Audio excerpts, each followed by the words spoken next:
may bago ha. O Marco, dito ka muna, pansamantala. Huwag kang mag-aalala, mag-iingaw kayo yung lahat. Sige po sir. Pasensya na po, hindi ko po alam ang takbo ng gawain dito. Okay lang yan, si Cardi yung magtuturo sa'yo, matagal na siya dito. Okay, pasok ka lang. Cardi, turuan mo to ha, ano mga gagawin ha. Okay, pasok ka na.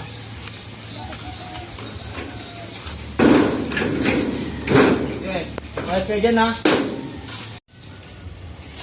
Ako nga pala si Carding. Ako nga pala si Marco.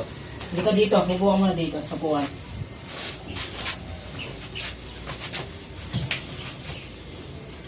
Makinig ka lang dito sa loob ng kulungan. Ako yung mag-ano sa'yo, parang magtuturo sa'yo ng gagawin mo dito. Pag sa umaga, pag gising mo, mag-ilipit ka ng pinagigaan mo, liligo ka. Tapos, pagkatapos nyon, mag-ehersisyo ka at mananalangin ka sa Diyos. Pagkatapos din yun, pag alas 9 o alas 12, magkatrabaho ka, linis ka, at dati yung hinihinging kapalit or sweldo. Tapos pagdating naman ng tanghalian, kakain ka. Tapos pagdas mo kumain, pagdating ng hapon, magkatrabaho ka ulit, at pagdating sa hapon, mag-aaral tayo o mag-lesson tayo.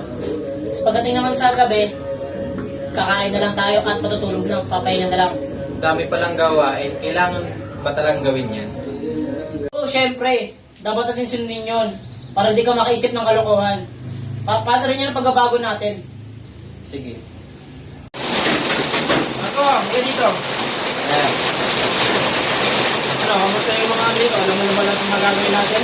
Okay naman po sir. Sinuro na po sa akin ni Cardi ng mga gawain dito sir, sa pang-araw-araw. Buti, tanda mo lang ha. Walang gulo, walang mga away. Sinusunod nyo yung bawat kapwa nyo dito, pati yung mga magamit ninyo ha. Saka nagdami yung mga ginagawa nyo dito araw-araw, hindi lang yan pauta.